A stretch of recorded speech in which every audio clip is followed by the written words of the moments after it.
is, so these control devices are going to determine if the rung is what? If the load is energized or de-energized. So that's what the control devices do. We can hook the control devices in series. We can hook them in parallel. We can hook them in series parallel. That has nothing to do with the circuit being a series circuit or a circuit being a parallel circuit.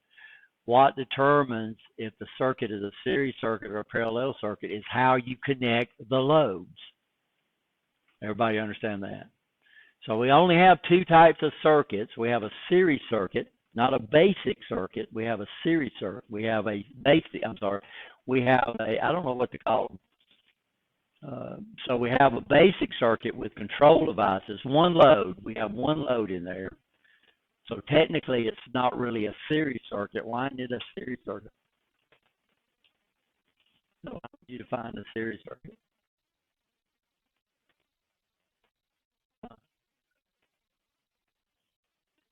How did y'all learn that in DC? Or when did each of y'all learn that in? How do you define a series? Feeds into another load, right? So every load feeds into the other load. Well, the circuits we're doing, we don't have that.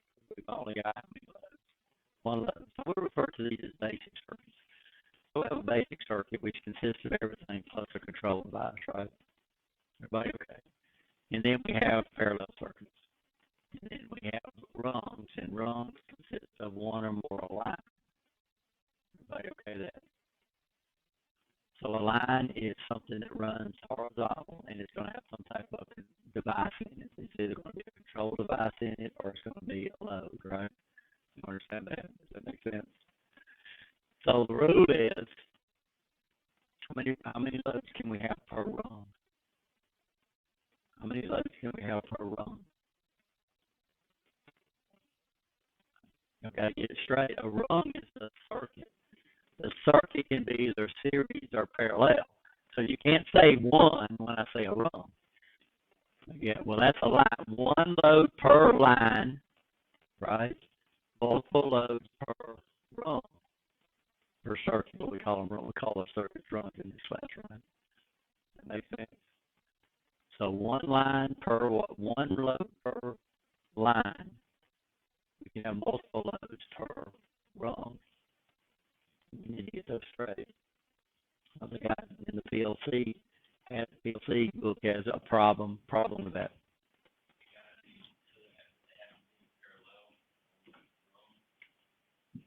Right, because it's in a different line. So every line, and they run horizontal. Let me bring up PowerPoint so I can draw these.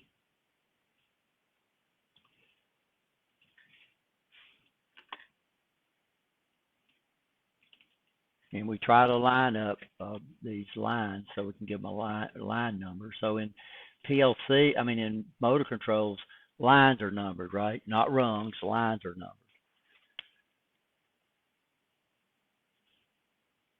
So here's our two lines. And I start off with some type of control device. So I can hook these in series. I can hook them up in parallel, right? You understand? And then I can come over here. So this would be, maybe this might be line 1, this might be line 2, but that's the same rung. Okay. And then I come over here. That's a line. How many loads can I have in this line? 1. Okay.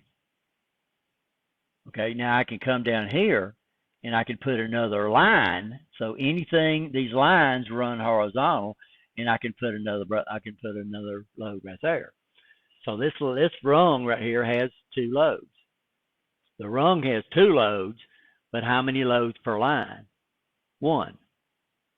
Everybody understand that?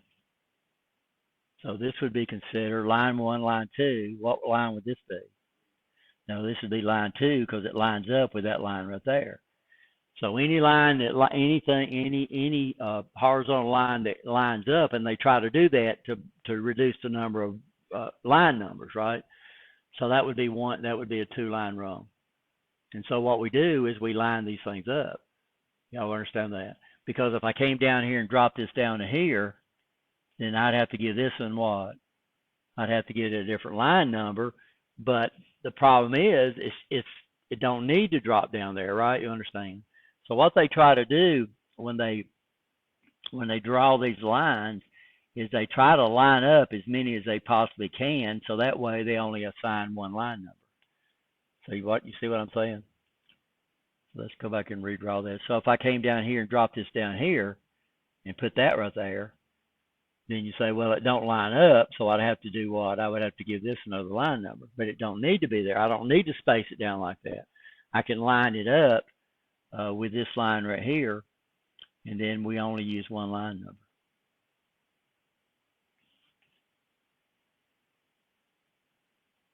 So if you go out and look back at the U.S. Steel print, you'll see the U.S. Steel print is a perfect example because that's a really good drawing that follows what we did. And I gave that out to all y'all, right? A copy of it.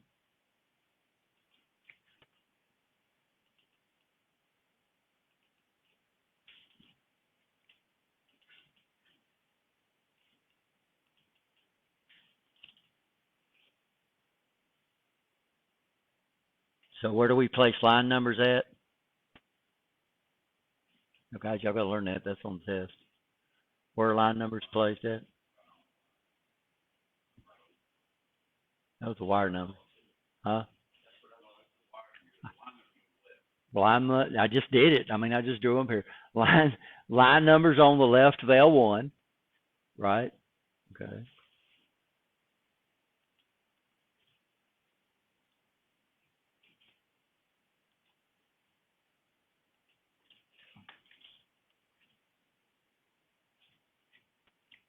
So this is really good. These are line numbers over here. Let me blow it up. Now this, the way US Steel did is they started off with the page of this print this is on. So this is page what? 131. This is line 2. Well, what's this line right here?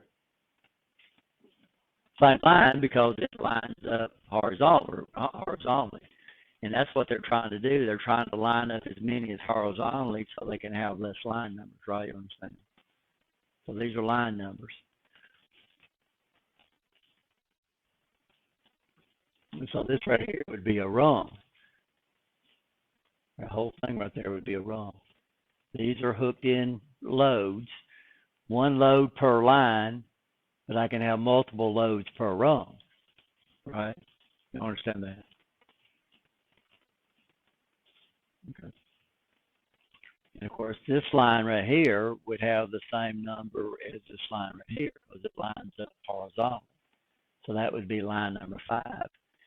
Now, what do we use the line numbers for? Well, first of all, we can talk about it. So now I can say, okay, we're talking about this diagram. You know, we got a class out there. Okay, I say everybody look at line number 10. So I don't say you got to go the 10th line down, but actually it'd be the 11th line down because we start numbering these. They start numbering these at 0, right? You see that? So now we can talk as a group about this thing. We were looking at some grant proposals down in New Orleans, and one of them had the page numbers, and the other one did. The second one was almost impossible to talk about in a group, right? So the other one we can say, okay, I'll look at the second paragraph on page 3. And say, well, you have to get out hold of up and say, it looks like this. So it's very complicated to actually talk about the second grant proposal because why they didn't, little thing like not putting page numbers. Now we can talk about this, right? I can say, okay, everybody look at the relay on line 3, okay, which would be 5B2DB, which is the name they give this relay. So every relay that controls something we give them a name, and it's usually what we call a mnemonic or a mnemonic. These are what we call memory joggers. So they're not really abbreviations. They're just something that we can look at, and all of a sudden things pop in there up in your mind, right? You understand? So when you learn the resistor color code, you learn a bunch of mnemonics, right? You understand? For red. So you use something that made red pop up real fast in your brain. So we call those mnemonics. So this would be number 5 bridle, number 2 dynamic braking relay. So I know that, right? You understand, because it makes sense. Normally what they'll do when they use these mnemonics is over here on the left-hand side, US Steel has provided what each one of these mnemonics stand for on these relays. Now once I assign the relay a name, then every contact in this control circuit that is controlled by that relay gets the same name. Everybody understand that? But how do we find those? This is 137 pages of this one print right there, and I need to find all the contacts controlled by this relay right here.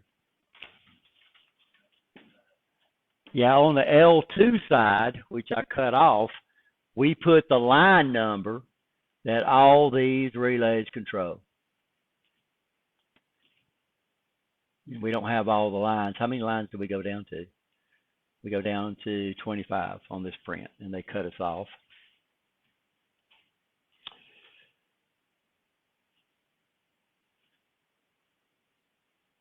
So I know this relay right here, called 5B1DB, has a contact in line 2.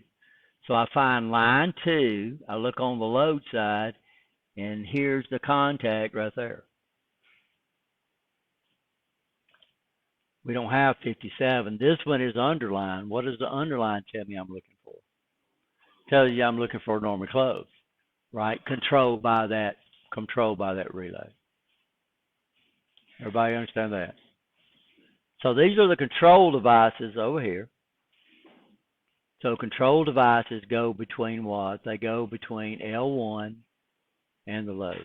These can be hooked in parallel. They can be hooked in series. So here's an OR right there. So they're saying this guy right here, or this guy right here, or this guy right here, or this guy right here, or this guy right here, right? And this guy right here would cause these relays right here to energize. Everybody see? So these control devices, now on these are all contacts. But what we're going to do is, of course, you got to learn the symbols for the control devices, right? You understand that? So let me bring up that PowerPoint. Have a party up there. So what control devices can y'all think of?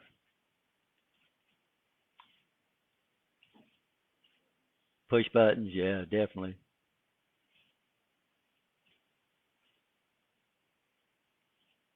Any more?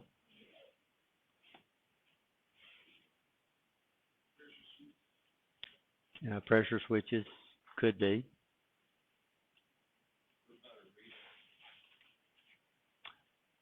A relay wouldn't be a control device, but the contact being controlled by the relay would be a control device.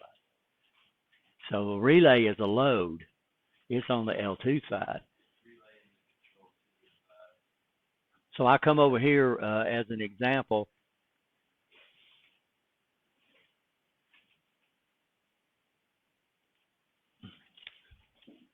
So just a simple circuit. So I'm gonna come over here and put a push button, right? Momentary contact push button, and I'm gonna put a relay over here I call CR. This is not a control device. That's a load. But I come over here and put this and call this CR, and then I come over here and put a light, and then that right there would be considered a control device. Yeah, the relay would be, but the contact's controlled by the coil. Does that make sense? So a relay consists of two things. So you can't say a relay would be a control device, right? Because the relay consists of two things. It consists of what? A coil, electromagnet, right? That brings in it's got a solenoid, right, which is the electromagnet, and then it's got the contacts to be controlled by that. So the contacts would be considered a control device, but the coil would not be. The coil's the load. That makes sense? Okay. So here I come in and press this button. It energizes CR contact, 1, 2. So normally I'd say 1, 2. And over here on the right-hand side, I'd put a what? I put a 2, which is telling us that CR has a contact in the control circuit somewhere, and it tells me it's in what? I didn't put it. It's in line 2. Could be, right? And this is, so our control relays, I think, are 3-pole double throw. But you can have one of the contacts of this control relay pick up another control relay, right? So yeah, you can't say the relay is a control device, but you can say what, James? You can say the contacts controlled by the relay. And that's the symbol for a light, right? Okay, so somebody brought up push buttons, of course.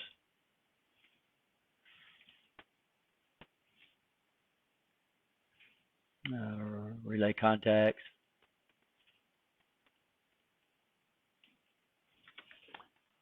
Somebody brought up pressure switch.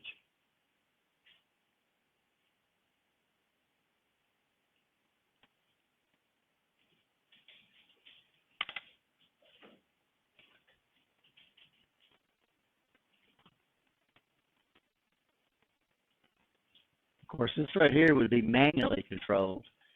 You know, as more and more we're going to move into automation. And what is automation?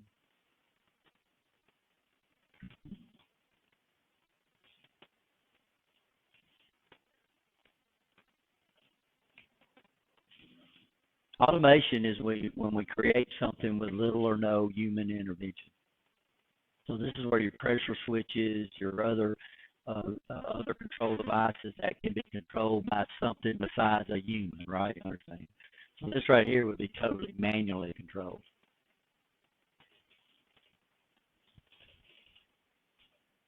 Any more?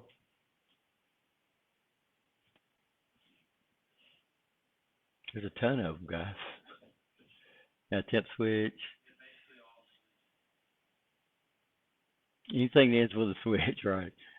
Flow switches. This is where we start turning it over to automation, where I might start the sequence, and then all these sensors do what? They start taking over this for you. Flow switches, yeah. Then we have a electromechanical that's used a lot called a limit switch.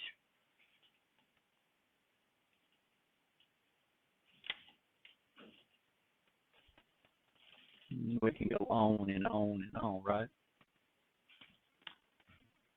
Right, okay.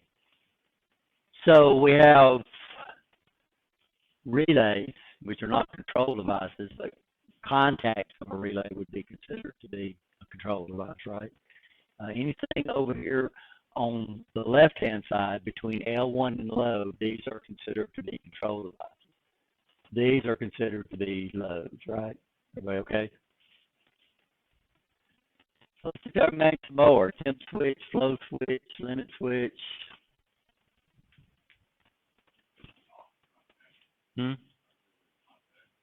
Auxiliary contacts would still be these guys right here.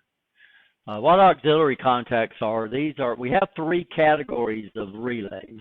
Anybody know what the categories are? I think we talked about this so far.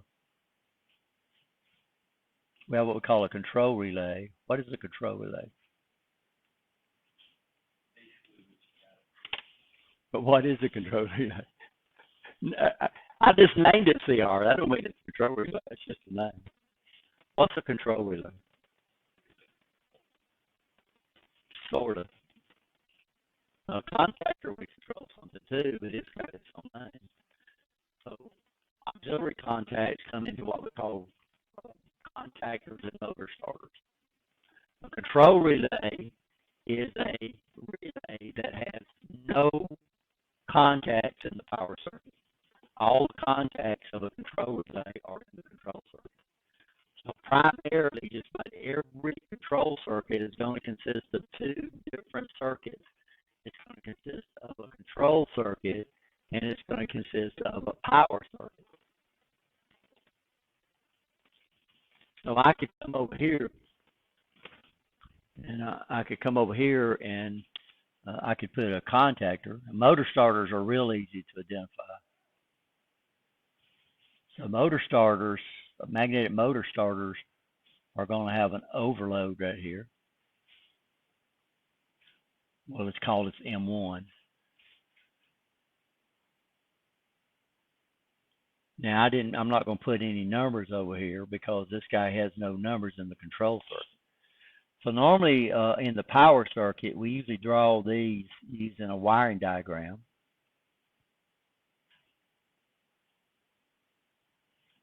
So this would be a three-phase motor.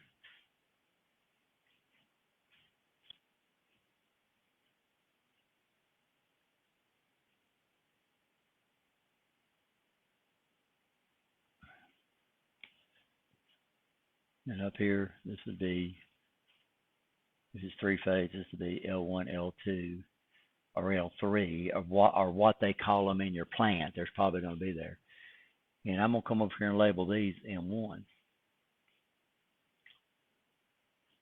Now, I'm not going to put any contacts out here because these contacts are defining where I have contacts located in the control circuit. This is not the control circuit. These contacts are in the what? Are in the power circuit. So usually most, almost probably well over 95% of control circuits consist of two circuits. You have the control circuit and you have the power circuit, which makes it nice because our control circuit can be low voltage and our power circuit can be high voltage. And what advantage does low voltage have over high voltage? Safer. Requires more current to do the work, but it's safer. What advantage does high voltage have over low voltage?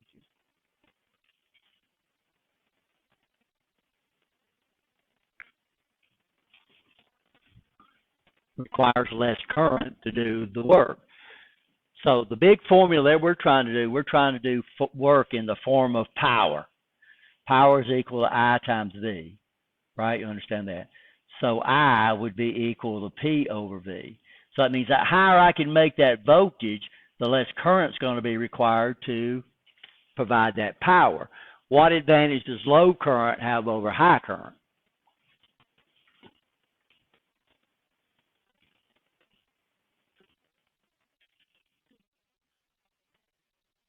What are conductors rated in? It's not cheaper because I'm paying a power bill.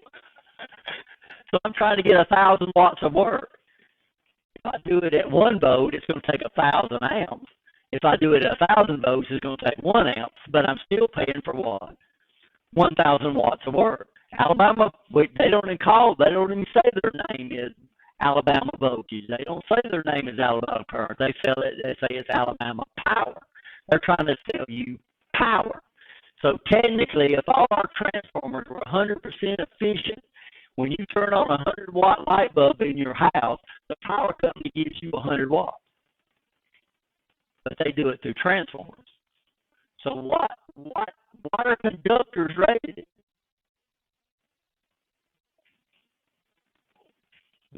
Conductors are not rated in voltage. Insulators are rated in voltage, but conductors are not rated in voltage.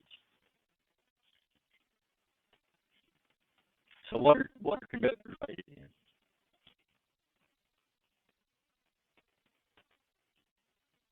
They're rated in amps.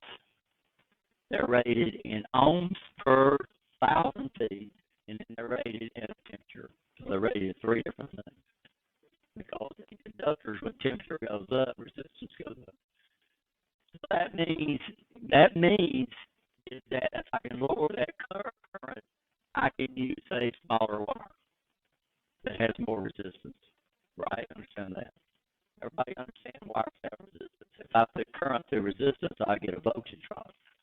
So it's not about power running these wires that would be bigger than me, trying to get 750,000 watts of power down to me.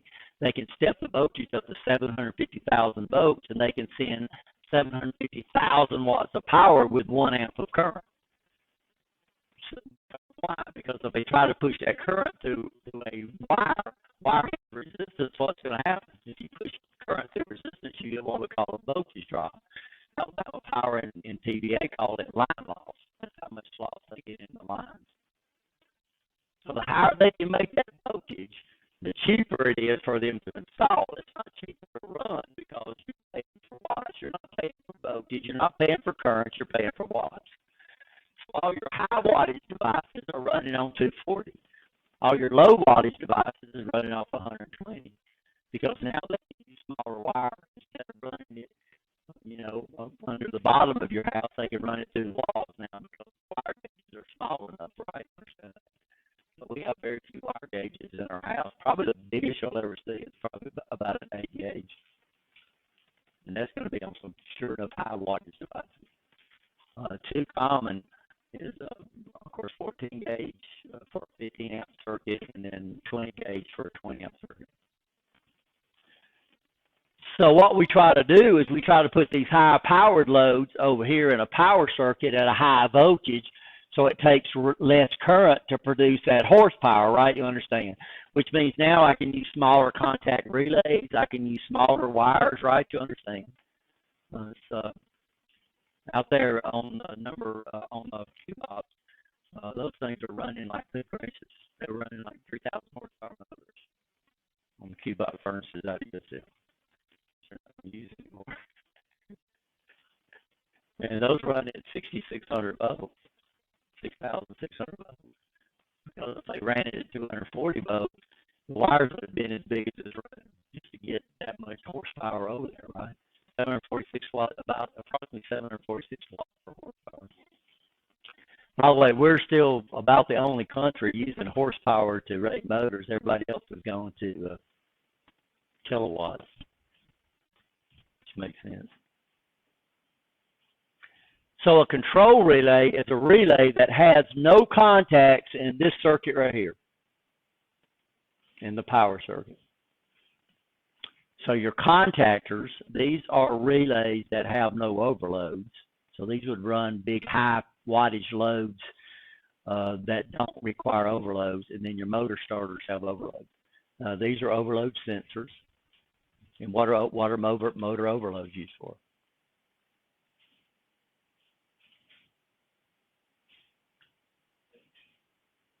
For the what?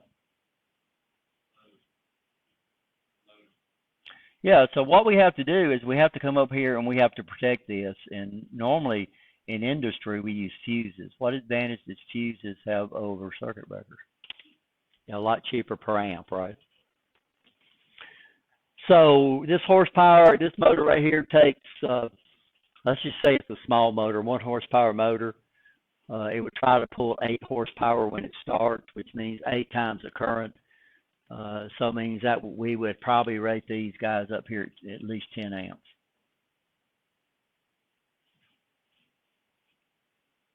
At least 125% over full load. So what would happen if the motor didn't start? Well, it'd pull 8 amps. The fuses are rated at 10 amps. This guy's pulling 8 amps. The motor don't start. What's the motor going to do?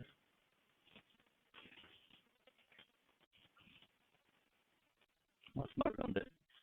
So it'd be like pulling your car up to a big brick wall that was about 200 feet wide, and you put that thing in drive and you forward it. You're going to do what? You're going to burn something up, right? You understand? So what happened is the motor would burn up because it's pulling all this current. It's only designed to pull 1 amp, right? You understand that? So it's trying to pull 8 times the power it normally does. So the motor would burn up. But I got to fuse it to let the motor start, right? You understand? So what we do is we have these overload sensors. These overload sensors detect if the motor doesn't start. So if the motor don't start over a certain amount of time, so a fuse blows almost instantly, an overload allows an overcurrent over a short amount of time. So it allows the motor to start and get to speed. And so these are what's sensing if the motor does not start or not, or if the motor stalls. So if the motor stalls, it pulls what we call starting current, which means those fuses up there are not even going to grunt, right? You understand? And the motor would burn up. So what we have to do is we have to have some type of unit that does what? So this contact is controlled by these sensors. So if the motor don't start, these guys right here says, hey, it didn't start. It opens up this, and the motor starter relay will drop out. Now, some of your small motors, the overloads are built inside. So if the overload's built inside, we don't use a motor starter. We use what we call a contactor. A contactor is basically a relay that's designed to operate in the power circuit. It's contacts in the power circuit, but it don't have overloads. So a motor starter has what? Overloads. And so any motor that does not have any AC motor that doesn't have internal overloads, we need to do what? And I passed the stator around though and showed y'all the little overload in there. Yeah, so most of your motors at your house has internal overloads on. Now the problem we have is that most industry has at least two voltages. They have a high voltage and a low voltage. The low voltage we're going to use for safety. The high voltage they're going to use for what? High power devices. So a lot of your motors are what we call dual voltage motors. So a dual voltage motor means we can wire to run on low voltage or we can wire to run on high voltage. So high voltage it pulls less current to develop the horsepower. Low voltage is going to pull more. So what we have to do is we have to have external overloads so I can change the overloads depending on what voltage you're running the motor on. Everybody understand that? Because the motor is rated at horsepower. So running a 5 horsepower motor at 120 volts would require more voltage than running more current than running a 5 horsepower motor at 240 volts. So this is why any motor that has the ability to run on multiple voltages will have external overloads. So you can do what? You can change the overload depending on what voltage you're going to run on. So your overloads were actually those little heaters. And you have to actually mechanically place the heaters. A lot of your newer overloads are electronic overloads, and you have a little dial on the front of them that you can readjust, which makes it dangerous. Why is that? And a lot of motors burn up because of these electronic overloads. Because what would those maintenance people do if the overload kicked out on one of these things? They turn it up. And then what happens? You see what happens to the motor? They burn it up, right? So this relay I have up here has an electronic overload. The relays that we're using has heater overloads. So on ours, what you have to do is you have to literally change the heaters out. But what happens if you go from low voltage to high voltage, they don't change the heater out, you can still burn the motor up. So control devices, we got tons of them, right? I think the book talks about light sensors, a light switch. Anybody got those on their house? Anybody got lights that come on at night? Go off during the day? Or any motion detectors where they only come on at what? Night. Just about every light now used to, when I was younger, when they had these lights in the parking lot, they were on a timer. And what happens to the daylight at night? You have to adjust it. So you'd be going on, it'd be 5 o'clock in the summer, and these parking lights would be on. And because they can go out and do that what? Reset their timers. We don't do that hardly anymore because we have these light sensors, right, to do what? Sense when it's dark, sense when it's night. Oh, yeah. So light sensors. By the way, in motor controls, in PLCs, we have sensors that indicate what everything is. In motor controls, we use a generic symbol. So this diamond shape, and then they'll come in here and they'll put a symbol for a relay contact. A limit switch. And then we'll come over here and then we'll go to a load. Maybe. These are sensors that power up through the load. The sensor we're going to be using is a inductive sensor. So y'all got sensors here, right? Control devices. So what does an inductive sensor do?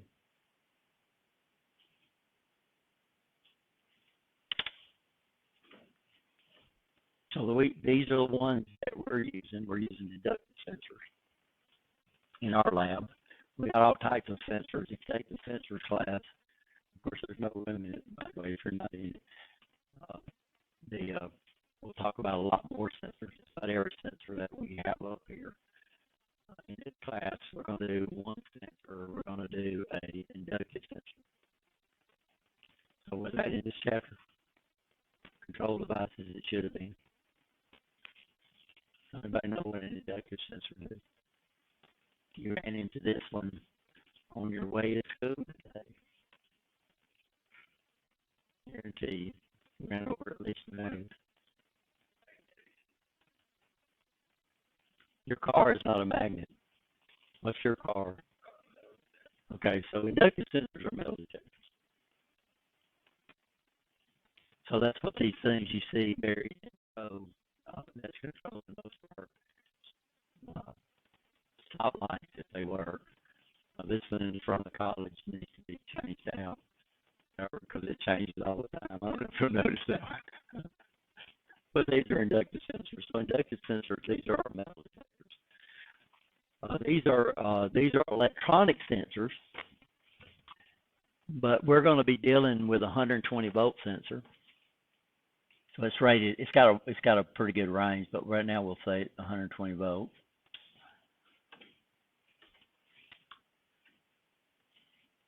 So it can control 120 volts. But if it's electronic, then the electronics have got to have a power source, right? You understand that? So it's got to have a voltage drop. Another thing that we're going to learn about these solid state sensors is that these contacts or simulated contacts are not real contacts. So basically, how much voltage should a contact drop?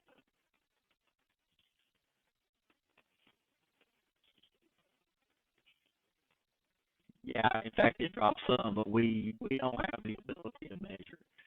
But it's going to be way down in probably the nanovolts, right? You understand? Because they're supposed to have zero resistance. And of course, we know that voltage drop is equal to I times R, and 20 times zero is still zero. So contacts are supposed to drop almost no voltage. In fact, if you measure it with your meter, the meters that we use, they should drop 0 volts, right? These are not real contacts. These are made out of solid-state devices called triacs or transistors. Ours are going to be triacs because this is AC. These are not switches. These are solid-state devices. A solid-state device will never drop 0 volts. So in sensors, what you'll do when you take the class, you'll actually measure the voltage drop in this thing. I think this guy that we're using drops about 4 volts because it's not a watt. It's not a contact. It's a electronic circuit. And also it allows it to power up too. So this guy drops 4 volts.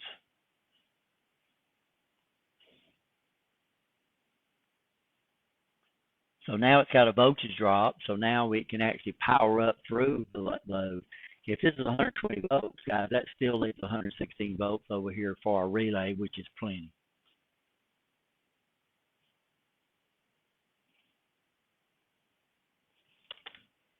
Now, we have a problem with these sensors is that I can't put a bunch of them in series.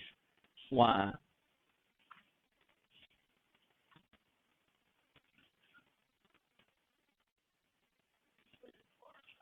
Yeah, they require voltage drop. So that means if I add another one that's 8 volts, if I add another one that's 12 volts, we're going to get to the point where our load can't do what? Our load don't have enough voltage to energize. Y'all know power varies with the square, right? We talked about that. So how would we alleviate this? So a lot of times you'll see a sensor picking up a control relay, and then we use contacts with the control relay to run multiple runs. Makes sense? we have to make situations for this. Now, if we run on low voltage, so if I was to come over here and run this on 24 volts, then what we would do is we'll add another wire over here, and we'll come over here to L2, and we'll add that. So now what we do on low voltages, we'll usually lose on these solid state sensors. We'll usually use what we call a 3-wire sensor. So now we've got power all the time, and we don't have to drop all that voltage to power the thing up, right? So a 3-wire sensor would be a low voltage sensor on a low voltage circuit, and then a 3-wire sensor, a 2-wire sensor, which is what we're going to do. It's actually powering through the load. That makes sense? Okay. So the problem is when I see this diamond shape, it could be a what? It could be a light switch. It can't be a limit switch. Those are mechanical devices. It could be a flow switch. It could be a temp switch. If it's electronic, if it's actually mechanical, then we would come in and we would use the symbol for these devices. And we got a mechanical float switch up there. Are you okay? Does that make sense?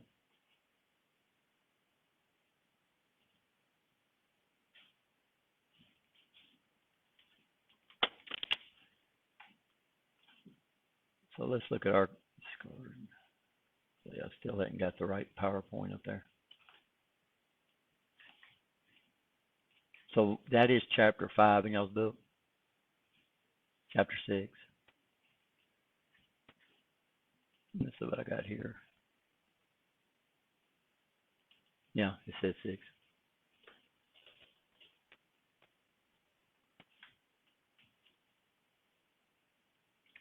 So motors, what 2 main categories of motors do we have?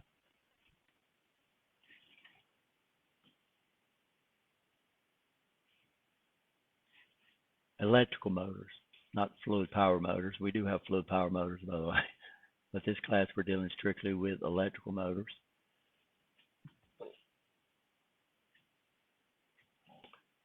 So what 2 categories of motors do we have? Those are AC motors. So I just gave y'all the answer. So what 2 main categories of motors do we have? AC and DC, yeah.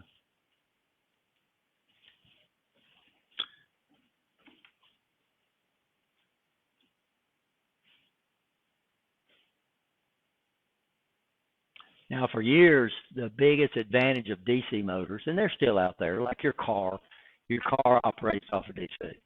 So it means all the motors in your car has to be DC. They don't have any advantage, right? But in industry, the biggest advantage for years of DC motors is we can control them precisely. We can control the speed. We can control the torque. If I wanted to change the speed, I could increase the voltage going to the armature. If I wanted to change the torque, I could change the field voltage. So we can control the torque and the speed of a DC motor really, really easy.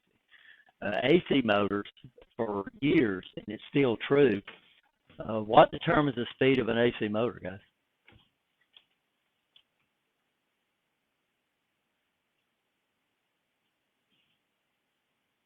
That was in the lecture, right? Should have been. So revolutions per minute, that's what we rate. That is an international standard for rating motors, speed of motors. So this is one thing where we all agree on. So AC, the basic formula is 120 times the frequency divided by the number, Rich, not pi, of poles.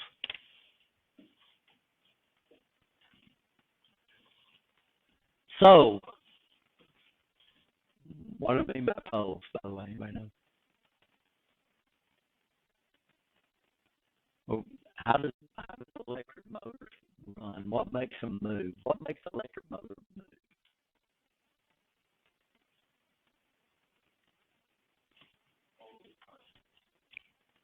Well,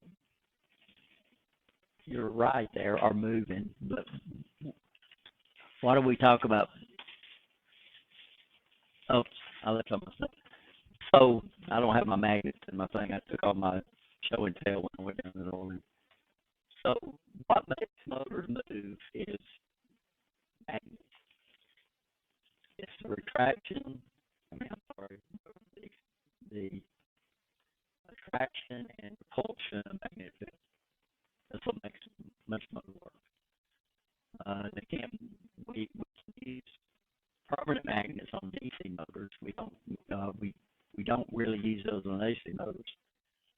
But one of your magnets has got to be electromagnet. We saw those right. I'm all my stuff up here. So what that means is to get a motor to move, then one of the fields has got to do what? Move.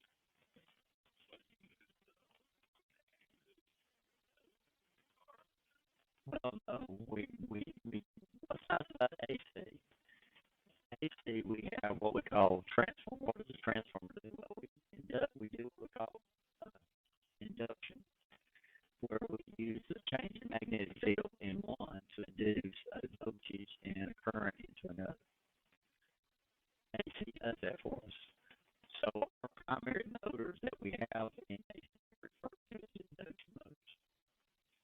So an induction motor means we induce one of the fields from the other field. So the terms, and you hear these, we're going to learn the three terms. The parts of a DC motor is we have the rotating part, which is technically called the armature. A lot of people call it a rotor. And then we have the stationary part, we call it the field. And then you have the frame that keeps it all together. And then somehow we've got to get current from the outside world into the field. So on a DC motor, the armature, the rotating part, is always an electromagnet. Now the stationary part can either be an electromagnet or it can be a permanent magnet on a DC motor. But the rotating field has got to be an electromagnet. And what advantage does an electromagnet have over a permanent magnet? We can control it. We can turn it off and on. That means we can take power off the DC motor and it stops. Same term on windshield wipers off, right? And then also what we can do is we can precisely control the speed. So we can control it. But what we have to do is we constantly have to make these things run.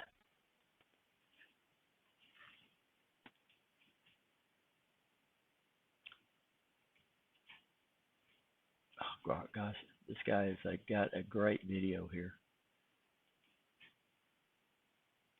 I hope I got it. I don't have this thing set up to record my speaker, so the video, in fact, I'm just going to pause it. I think, I'll post the video on the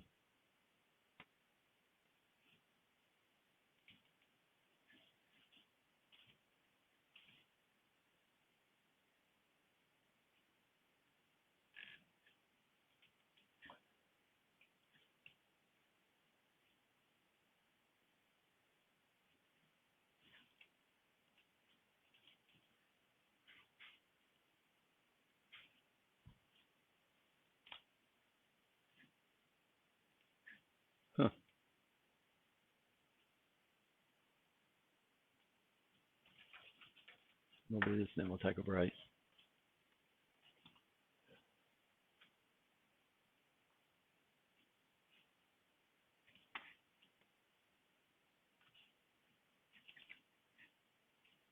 I'll go ahead and take a break. Let me figure this out. I'll get it hooked up. 10 minutes, right? That's not the one I want.